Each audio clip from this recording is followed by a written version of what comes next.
नमस्कार, PRB किचनमध्ये तुमचे खूप खूप खूप मनापासून स्वागत आहे।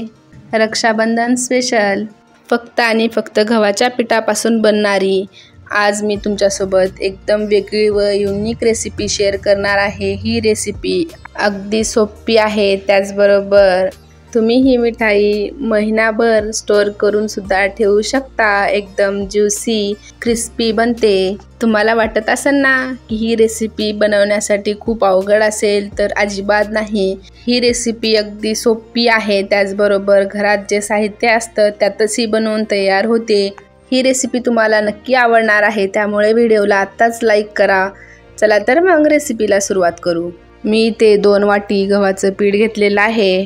गव्हाच्या पिठाच्या ऐवजी तुम्ही मैदाही वापरू शकता, पण ही गव्हाच्या पिठापासूनही खूप छान बनते, त्यामुळे मी ते गव्हाचंच पीठ वापरलेलं आहे।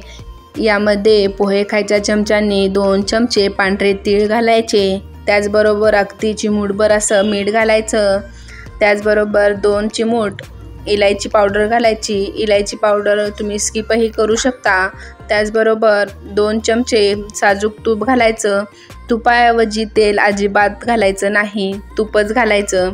आता हे तूप सर्व पिठामध्ये एकजीव करून घ्यायचं। तूप सर्व पिठामध्ये अगदी छान व्यवस्थित लागलं गेलं पाहिजे। जेव्हा असा पिठाचा गोळा बनायला लागला तेव्हा समजायचं की तूप व्यवस्थित लागलं गेलेलं आहे। इथे पाहू शकता अशा पद्धतीने। आता यामध्ये थोडं थोडं पाणी घालून घट्टसर असं पीठ मळून घ्यायचं। अगदी घट्टही नाही आणि चपात्यासारखं पातळही नाही। जसं आपण पराठे, समोसा, कचोरी बनवण्यासाठी पीठ मळून घेतो त्या पद्धतीचं पीठ मळून घ्यायचं। इथे पाहू शकता या पद्धतीचं घट्ट असं पीठ मळून झालेलं आहे। आता चाचणी बनवण्यासाठी घेऊ। त्यासाठी मी इथे एक पातेलं ठेवलेलं आहे। यामध्ये 1 वाटी साखर घालायची। 1 वाटी साखरेला 1 वाटी पाणी घालायचं व याचं पाक बनवून घ्यायचं। गुलाबजामुनच्या पाकासारखं अगदी पातळ असं नाही, थोडंसं चिकट असं पाक बनवून घ्यायचं। बुंदी बनवते वेळी जसं पाक बनवलं जातं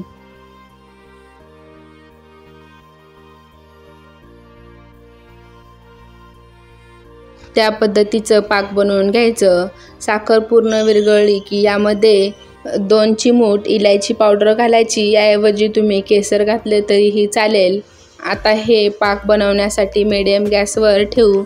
तोपर्यंत आपण इथे साठा बनवून घेऊ। त्यासाठी मी इथे 1 चमचा गव्हाचं पीठ घेतलेलं आहे, त्यामध्ये 1 चमचा तूप घालून या कन्सिस्टन्सीचा साठा बनवून घ्यायचा। इथे पाकही बनवून तयार झालेला आहे। या कन्सिस्टन्सीचा पाक हवा आहे। आता गॅस बंद करून पाक बाजूला ठेवायचा। इथे पीठ छान रेस्ट झालेलं आहे। आता याला हलकंसं मळून घ्यायचं। आता एका पिठाचे 2 भाग करून घ्यायचे व परत याला रोल करून घ्यायचं व जेवढ्या साईजचे आपल्याला बनवायचे आहेत तेवढे छोटे छोटे असे गोळे बनवून घ्यायचे। अर्ध्यामध्ये साधारण 6 ते 7 असे गोळे बनवून तयार झालेले आहेत। आता थोडंसं पिठामध्ये डीप करून याची मीडियम साईजची लाटी बनवून घ्यायचं। एकदम पातळ असं लाटायचं, जाड लाटायचं नाही, नाहीतरी तळते वेळी व्यवस्थित तळली जात नाही। या साईजची लाटी बनवून झालेली आहे। याच पद्धतीने सर्व लाट्या बनवून घ्यायच्या। आता ही बनवून घेतलेली लाटी एका प्लेटवर काढून ठेवू। जर तुम्हाला हा व्हिडिओ आवडला तर व्हिडिओला लाईक करा, त्याचबरोबर व्हिडिओ कसा वाटला हे कमेंट करून नक्की सांगा। आता याच पद्धतीने सर्व लाट्या बनवून घ्यायच्या। जर तुम्ही माझ्या चॅनलवर पहिल्यांदाच व्हिजिट केली असेल तर चॅनलला सबस्क्राईब करा, त्याचबरोबर बेल आयकॉनही प्रेस करा, ज्यामुळे तुम्हाला दररोजच्या नवीन नवीन व्हिडिओची नोटिफिकेशन मिळत जाईल।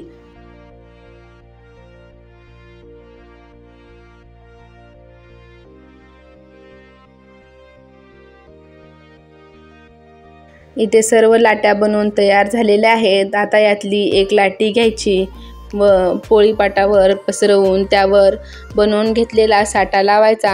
साठा सर्व बाजूने एकदम छान व्यवस्थित असा पसरवून घ्यायचा।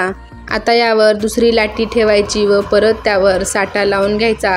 असंच करत 5 पेक्षा जास्त लाट्या एकावर ठेवून घ्यायच्या।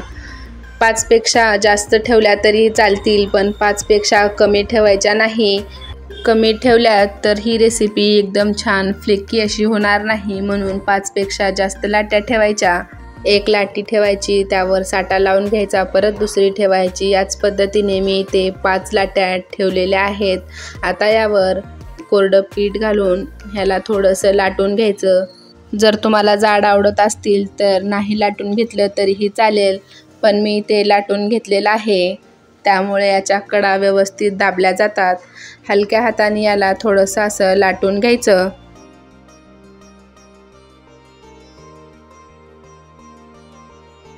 लाटून झाल्यानंतर याचा या पद्धतीने रोल बनवून घ्यायचा.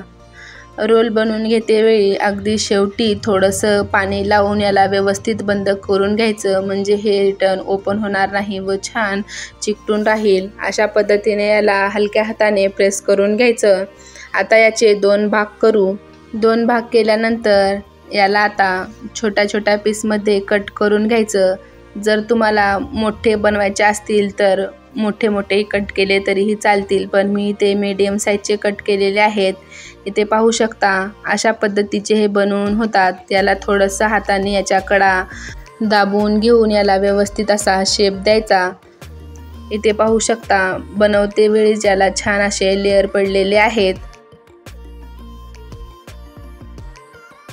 इथे सर्व बनवून झालेले आहेत. आता याला तळण्यासाठी कढाईमध्ये तेल घालायचं. तेल अगदी लो गॅसवर ठेवायचं. याच्यासाठी कडकडीत असं तेल गरम करून घ्यायचं नाही. अगदी लो गॅसवर हे एक तेलामध्ये सोडायचं व गॅसची फ्लेम एकदम लो ठेवायची. गॅसची स्पीड जर वाढवली तर हे वरून तर छान गोल्डन होतील, पण आतमध्ये कच्चे राहू शकतात. त्यामुळे म्हणून छान तळेपर्यंत गॅसची फ्लेम लो ठेवायची. एका साईडने पूर्ण तळल्याशिवाय यामध्ये चमचा किंवा झाऱ्या घालायचा नाही. जेव्हा खालची बाजू छान तळली जाईल तेव्हाच यामध्ये झाऱ्या घालायचा. ही रेसिपी तुम्ही नमकीनसारखी पण बनवू शकता. फक्त यामध्ये जिरे व वाव मीठ घालून छान असं मटरीसारखं बनवून घ्यायचं व चहासोबत तुम्ही खारीप्रमाणे खाऊ शकता. त्याचबरोबर स्नॅक्समध्येही खाऊ शकता. तीही खूप छान होती, पण कधीतरी गोडही खावंसं वाटतं, म्हणून मी याला गोड बनवलेलं आहे. जर तुमची मुलं बाहेरगावी राहत असतील तर तुम्ही त्यांना एकदा जास्त क्वांटिटीमध्ये बनवून देऊ शकता. ही अगदी महिनाभर टिकते.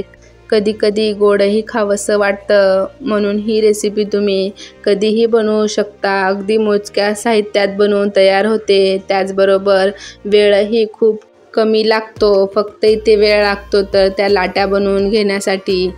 आता या छान तळल्या गेलेल्या आहेत. आता इथे गॅसची फ्लेम वाढवायची, म्हणजे मीडियम करायची व याला अगदी छान गोल्डन कलर येईपर्यंत तळून घ्यायचं. नेहमीपेक्षा थोडीशी वेगळी अशी ही रेसिपी तुम्ही या रक्षाबंधनला नक्की ट्राय करून पहा. दरवेळी जिलेबी, सोनपापडी, पेढा हा तर असतोच, पण यावेळी ही हेल्दी व युनिक अशी रेसिपी नक्की ट्राय करून पहा. इथे अगदी गोल्डन ब्राऊन कलर येईपर्यंत तळून घेतलेला आहे. आता याला बनवून घेतलेल्या पाकामध्ये सोडायचं.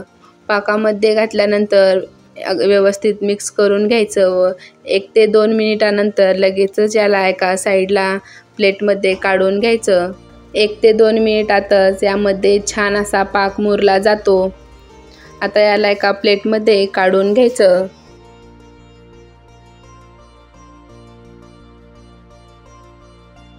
याच पद्धतीने राहिलेले बाकीही मी तळून घेते.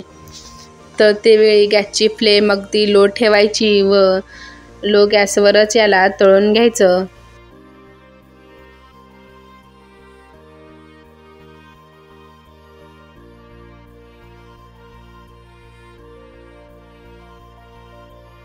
दोन मिनिटानंतर पाक छान असा मुरला गेलेला आहे. आता याला एका प्लेटमध्ये काढून घेऊ.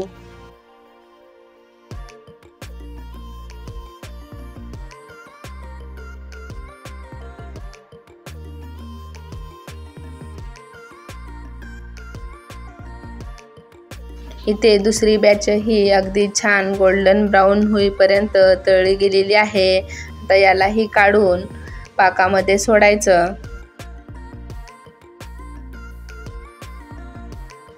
पाकामध्ये घातल्यानंतर मिक्स करून घेऊन याला प्लेटमध्ये काढून घ्यायचं। एवढंच लक्षात ठेवायचं की पाक येते अगदी पातळ व्हायला नको, थोडासा चिकट पाक व्हायला हवा। आता हे एका प्लेटमध्ये काढून घेऊ। काढल्यानंतर याला कोणत्याही ड्रायफ्रूट्सच्या किंवा गुलाबाच्या पाकळ्याने गार्निश करू शकता किंवा असंचही खाऊ शकता। बघता क्षणी खावीशी वाटणारी ही रेसिपी या रक्षाबंधनला नक्की ट्राय करा। मी याला बदामाच्या खिसाने गार्निश केलेला आहे। तुम्ही यावर पिस्ता, काजू काहीही घालू शकता। अगदी छान अशी ही रेसिपी बनवून तयार होते। एकदम ज्युसी व क्रिस्पी अशी ही रेसिपी बनवून तयार होते। इथे मी एक तोडून दाखवते। अगदी छान आतमध्येपर्यंत पाक हा मुरला गेलेला आहे। अजिबात गच्च स्टिकी अशी बनलेली नाही, एकदम फ्लेकी, ज्युसी व क्रिस्पी असे खाजा म्हणजे चिरोटे बनवून तयार झालेले आहेत। इथे आपले रक्षाबंधन स्पेशल चिरोटे बनवून तयार झालेले आहेत। व्हिडिओ आवडला असेल तर व्हिडिओला लाईक करा, शेअर करा व चॅनलवर नवीन असाल तर चॅनलला सबस्क्राईब करायला विसरू नका। भेटूया अशाच नवीन रेसिपीसोबत। तोपर्यंत बाय बाय।